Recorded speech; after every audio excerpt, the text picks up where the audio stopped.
I coach a lot of people, I mentor a lot of people, and the top 1%, they're just different. They think different. So how did you get to that point in your life where you knew that you were even able to make a decision like that? Because you were in a position at your job that most people would dream of getting to, and here you were, and you were able to articulate a new goal, a new vision.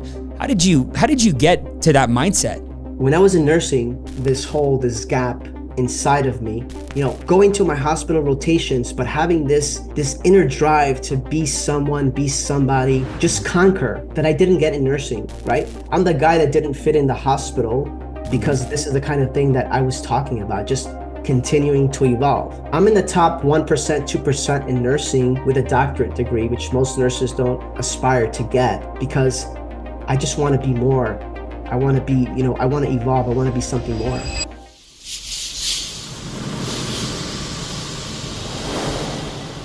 What's up, everybody? Welcome back to the channel. My name's Steve Holbrook, and I'm fired up to be here today. As you can see, I have a guest in the studio. I'm here today with my great friend, Dr. Alex Toledo. How you doing, Alex? I'm doing awesome, bro. Thank you. I'm doing awesome today. Absolutely. Listen, you guys, I wanted to get this guy on my show, on our podcast. I wanted to do some content with him, and I want you to hear a bit of a story. There's a reason that I have this guy on my show, because this guy thinks differently. He's been in business with me for less than a couple months. He has an unbelievable background. We're not going to be able to get to it all today. I want to get into it real quick here, because I want you to talk to the audience today, and I want to get into a little bit about your mindset and how you think. And today, you guys, is all about leadership, mindset, how you think, and I'm excited to have you here today. So thanks for joining me, Alex. My pleasure to be here. Looking forward to our conversation today. Yeah, me too, brother. So listen, like I mentioned earlier, you and I have been in business together for a short period of time. In the short period of time, you've left your medical profession. You've climbed to the top of the leaderboards in your respective category, yet you continue to talk about how you're just getting started, and obviously you're just getting started. I mean, we literally just got started. Maybe just start by talking a little bit about how you got here, a little about your background, just a quick story, and then I have some real good questions for you. Well, as you know, that the way you and I met, how I got here was I was out in California. I was lost at the time. And I searched online. I found you. I sent you a message, and you got back to me. We got on a call. I told you what I wanted to do. I was very clear on what I wanted. I said I wanted to climb this mountain, and that sort of hit a nerve with you. And you said, "Hey," I said the same thing. 15 years or so ago, I said the same exact thing. I flew out to meet you. I went to your event. I was super impressed. I clicked with you. I flew back, and I quit my job 3 weeks before my contract ended, and it all started. Then this run started the minute I got back and I quit my job. I knew that I was going to run hard, and I was going to make this my life's work. It's I want to just kind of dive into that for a second. It's crazy because you have a social media presence as well. So, you probably experience this, at different times, but there's a lot of people that reach out to me, whether it's through the weeks or the months or the years, and a lot of people looking for mentorship. But I remember when we first connected on the phone, and I said to you, hey, if you're serious about, mentorship and about, being a part of the team, I want to meet you. And I think it was the next day you hopped on an airplane. You and your amazing wife flew across two countries, basically from the US all the way to Canada to our local event. Maybe talk about that experience. Yeah, absolutely. A couple of years ago, maybe like more than 8 years ago, I had a mentor. And at the time I was running a transportation company. This multimillionaire gave me a shot, gave me the money to build this company with him. And he taught me one important thing, and this was it. He said, Alex, when you're doing a business deal, or when you're going to do business with someone, it is important that you go and you sit down with them and you look them in the eye and you make sure that this is a real thing. Mm-hmm. And that's exactly what I did. I remember that when we had the conversation, I don't know if you remember this, but you said, hey, do you want me to fly you up here? I know you're very busy working at the hospital. I don't think you'll make it, but if you want me to fly you up here? And I said, no. But I did book the flight, and I did go see you. because my mindset, this very important lesson that I learned many years ago, is that you do need to go see someone, you have to look them in the eye, and you have to know if that is going to be the right thing to do. And that's exactly what I did, right? I went to see you. I confirmed what I thought, and it was important for me to see you because eventually it was a major decision in what I did afterwards. I think that says a lot about you because, you talk about looking somebody in the eye and making a decision that you're willing to go work with this person. But the type of person that has that mindset is somebody who's willing to go all in. And I knew the fact that you were willing to come up and willing to have that conversation and willing to see if we were even going to be a fit. I knew that once we decided that we were going to be a fit, I knew that all in was going to be all in. So that's something I picked up from you. But listen, you had a very successful career, making multiple six figures of income. Everybody I talk to who knows you speaks very highly of you. You have a lot of respect. You've left a great impact in the medical industry. You've impacted a lot of people. From what I understand, you did very well on all of your exams and well studied and wealth of knowledge. Why this? Why leave the medical field where you had success, where you were somebody there, where you made all sorts of money there? Why leave that here to climb a new mountain? Well, you know that my education, I have a master's in nursing leadership. I was prepared to lead a hospital, a health organization at the executive level. Mm. My father passed last April, and I stayed with my mother. I stayed with my mother 7 months. And in that time, I reflected on what I wanted to do with my career. Mm. I hadn't taken any position at a hospital at that level. And I really wanted to do something with what I studied, what I went to school for. I mean, I wrote a lot of papers on leadership, on translating evidence into practice, but I hadn't really done anything with it yet. So I was at a crossroads in my career, having traveled the US for the last 8 years in many different organizations and seeing, the same patterns all over the country. I wasn't really fired up about leading anyone in healthcare. I wasn't. So when my father passed, I wrote down 2 goals. One of them was that I was going to get back to working and I needed to make a certain amount of money. And that happened. And I wrote down a second goal with my long-term career. I said, I want to continue helping people and I want to be in a place where I could make at least $1 million a year. And that might sound, shallow to some people, the money part. But I've been helping people for many years now. So I know that that's in me. But I was at a point in my life where I knew that I should be making that type of money because my mindset is there. And I believe that everything is mindset. So I wrote down that clear goal. And when I went out to California, and that's when I met you, things started to manifest. Things started to evolve. When you ask for things, when you're clear on things, they're right in front of you. It's like buying, you decide you want to buy a car and then you start seeing the car that you want to buy everywhere. The same things started to manifest for me. And it all started from that clear statement that I made. I want to continue to help people. I don't know where and how. And I want to be able to make this type of money to reflect where I'm at in my self-development journey. I want to help people and I want to make big money doing it. How did you get, because obviously, like if I'm listening to this or I'm watching this right now, and I don't have that mindset, I'm thinking, how did you get to the point where you were able to even articulate that goal? Like how did you get to that point where you knew that's what you wanted? Like, how did you develop that mindset? Because that's what makes you different. Like, I coach a lot of people, I mentor a lot of people, and the top 1%, they're just different. They think different. So how did you get to that point in your life where you knew that you were even able to make a decision like that? Because you were in a position at your job that most people would dream of getting to, and here you were, and you were able to articulate a new goal, a new vision. How did you get to that mindset?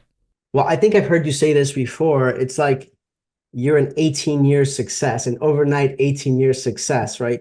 Uh, of course, the mindset didn't come overnight. I've fallen on my face many times. So before my nursing career, I've been an entrepreneur all of my life. So I failed a lot and I wanted a lot. When I was in nursing, there was still this hole, this gap inside of me.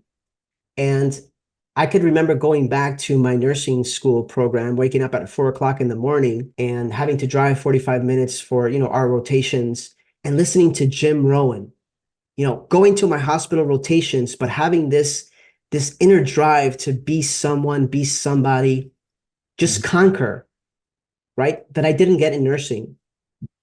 So man, I have lived my life listening to the Jim Rohns, the Tony Robbins. I've been at the Tony Robbins events. I've walked on Cole. I've feasted on books, nonfiction, self-help, self-development books. This has been my life's work without really knowing it has been. So this has been my identity, right? I'm the guy that didn't fit in the hospital because this is the kind of thing that I was talking about, just continuing to evolve. And if you look at it, I'm in the top 1%, 2% in nursing with a doctorate degree, which most nurses don't aspire to get, because I just want to be more. I want to be, I want to evolve. I want to be something more. So it's just been in me for a long time.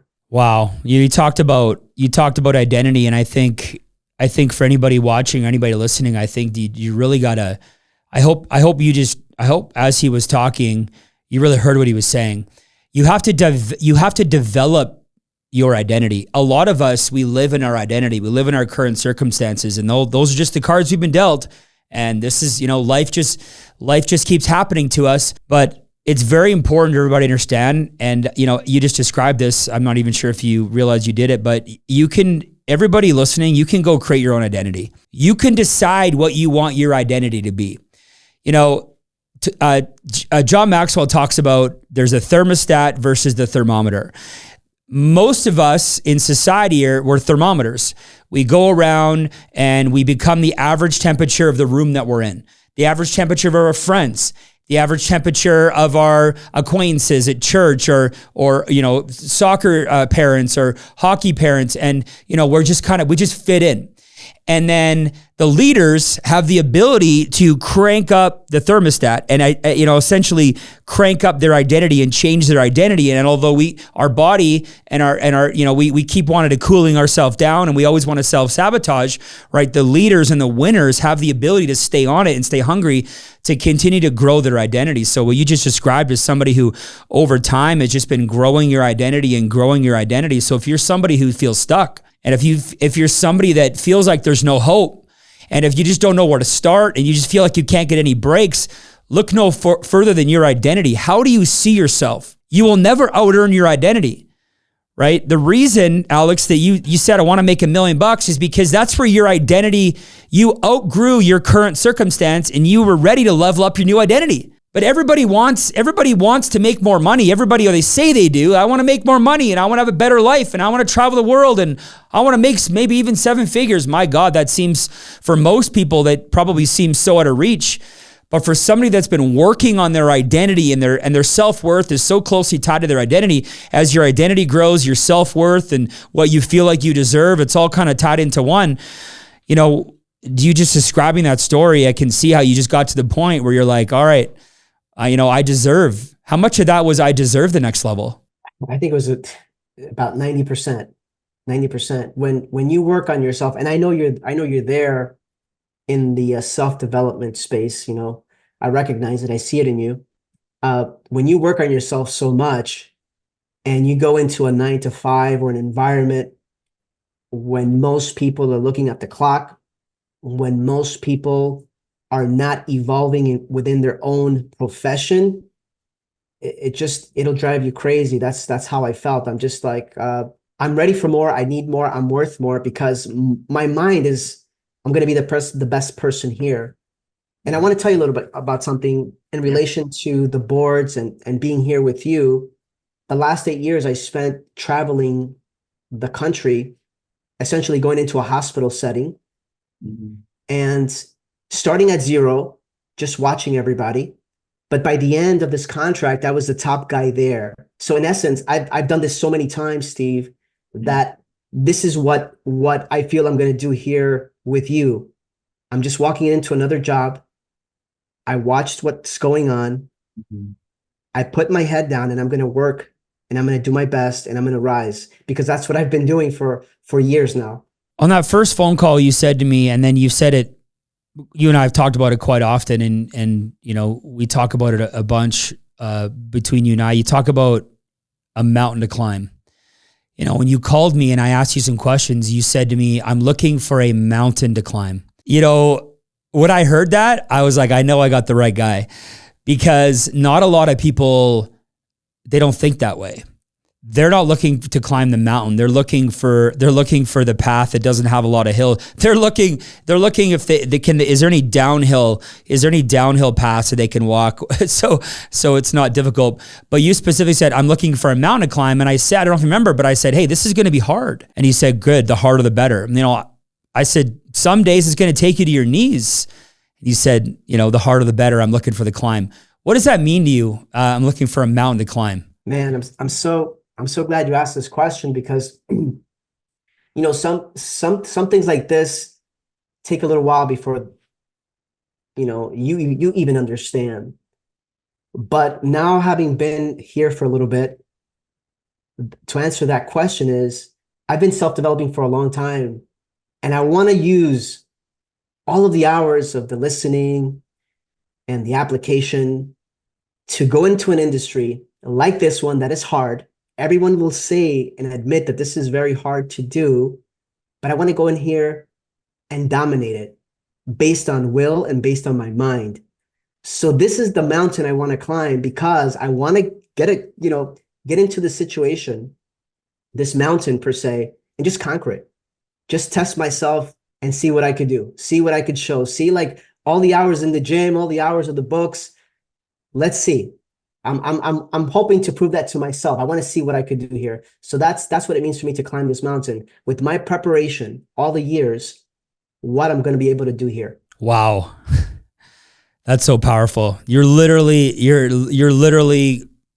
grouping together all of your experiences, all the challenges, all the overcoming, all the development, all your careers, everything, and you're saying, let's go play the game. And I like you mentioned it. Like if you're going to play the game, you might as well play to win, right? If you're going to show up, you might as well show up to dominate. And you know, that's the only way I like to play. And that's why you and I were a good fit from the start.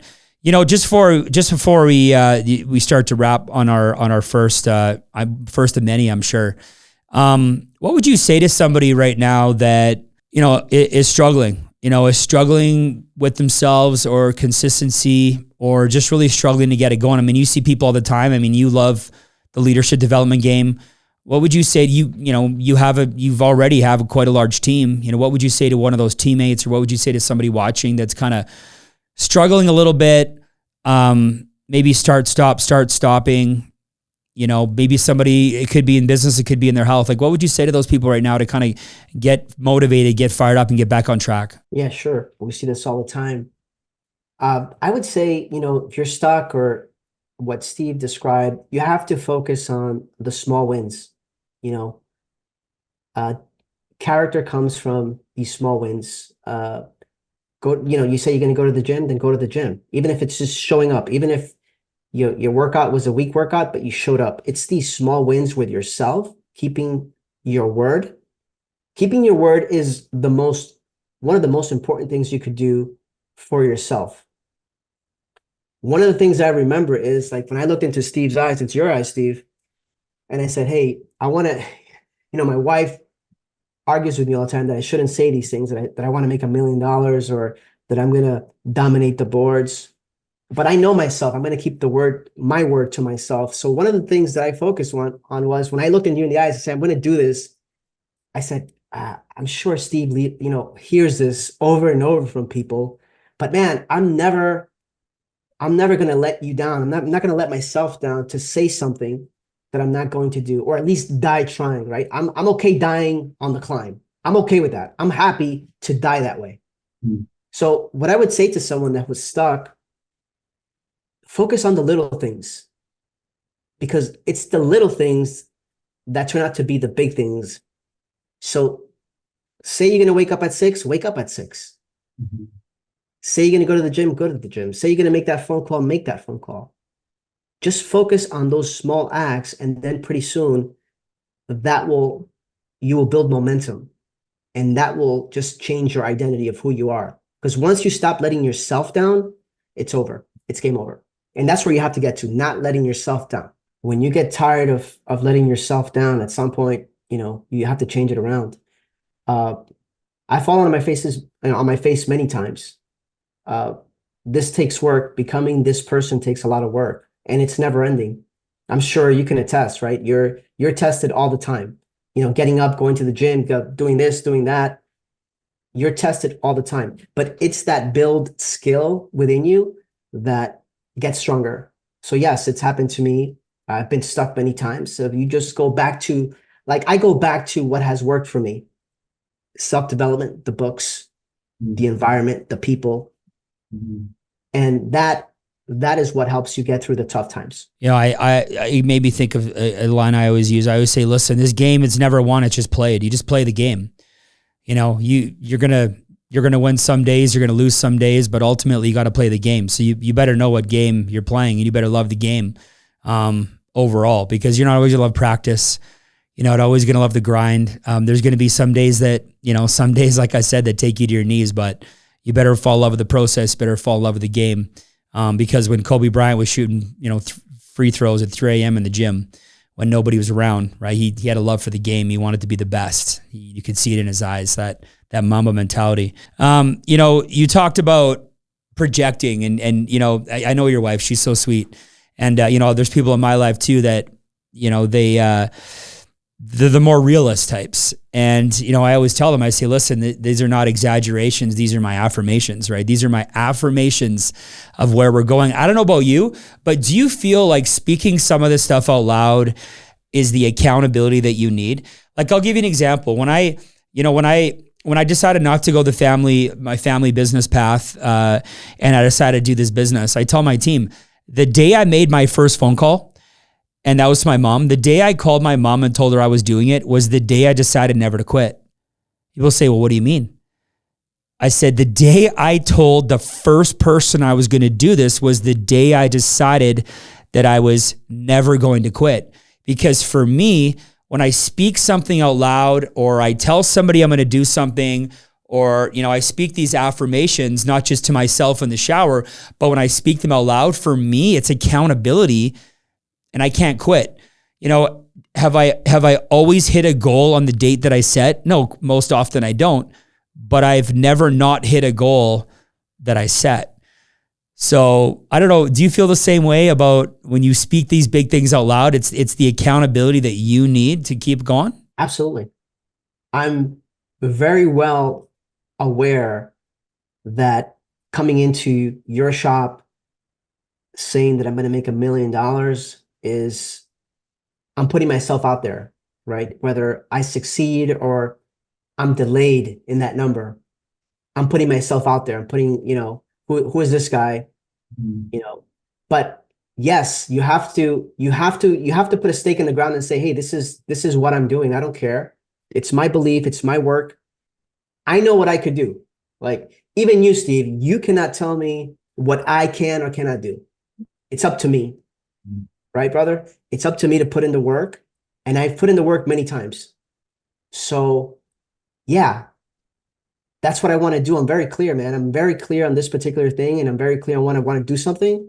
I say it out loud because everything has to be in line. Like, your intention has to be in line. You can't fake wanting to make $1 million and be shy about it. Why? Why would I be shy about saying what I'm gonna go for? I'm not afraid to fail.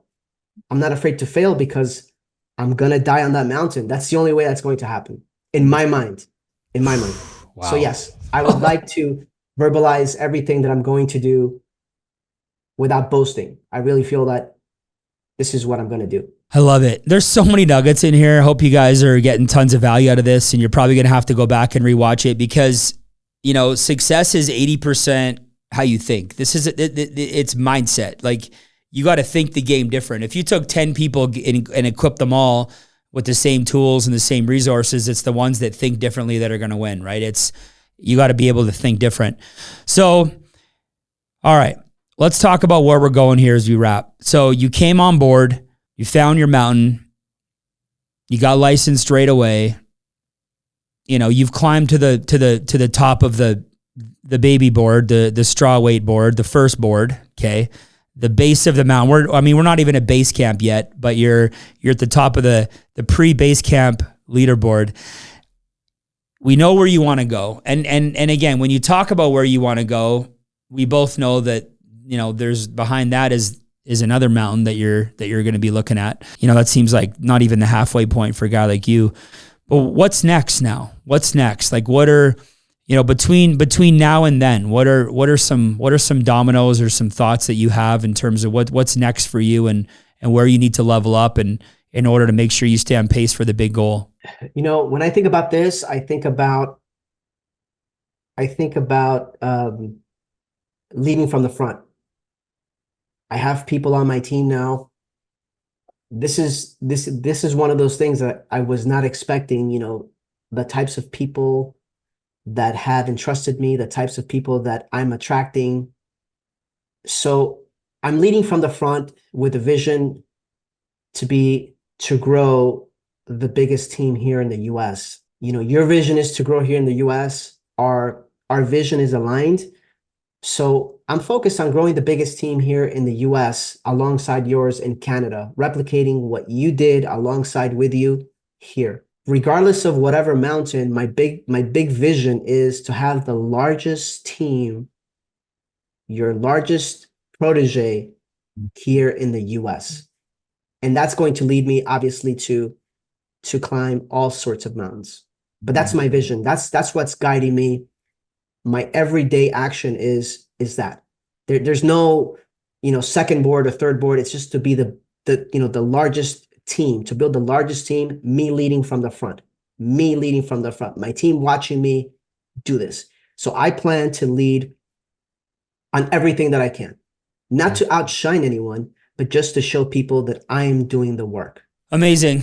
For those of you guys watching, I hope your big takeaway was, listen, yes, you got to get good at skill set. And yes, there's things that, Alex is getting good at skill set. He's still learning. Does he know the ins and outs of the business as well as somebody who's been here for 10, 15 years? No, not yet. But I'll tell you what, it's all about how you think and your ability to continue to develop your leadership, right? Your mindset. If you got to shore some things up spiritually, emotionally, it's all about self-improvement, getting better, and changing the way you think. The last thing here, I forgot to ask earlier. I just want to ask this: was there anybody influential in your life that maybe you want to give a shout out to, or that helped get you to the mindset that you are today? Man, I honestly, I love my father. Very humble man. I want to thank him because he set the tone for me to be a man of integrity and honesty, and that is going to be the forefront of everything that I do. But in terms of inspiration in other areas, I'm going to lean on all the books, the leaders that I study, to those, because I spend a lot of hours in the books and on the audios. And I would say that's where my world is. That's where the guys that I look up to are, in the books and the principles that they teach, and in my father. Brother, I appreciate the time. Where can they go to find you? Well, you know what? I'm on Instagram, Dr. Alexander Toledo on Instagram, or TikTok, Dr. Alexander Toledo as well. You'll find me there. I'm hoping to provide a lot of value in this area of motivation and leadership as I start to produce more content to help people just past the barriers that they're having as I'm watching them with myself or my team and how we get through them. So in those two platforms, I'm there. Amazing. All right, you guys, tell you what, looking forward to, I hope you're looking forward to following Alex's journey. I know that I am. And brother, it was a pleasure mashing it up with you. I can't wait to do it again. Thank you, bro. I appreciate you having me here today. I appreciate you. Yeah, for first of many. All right, you guys, we'll see you soon. Take care. See you next time. Thanks.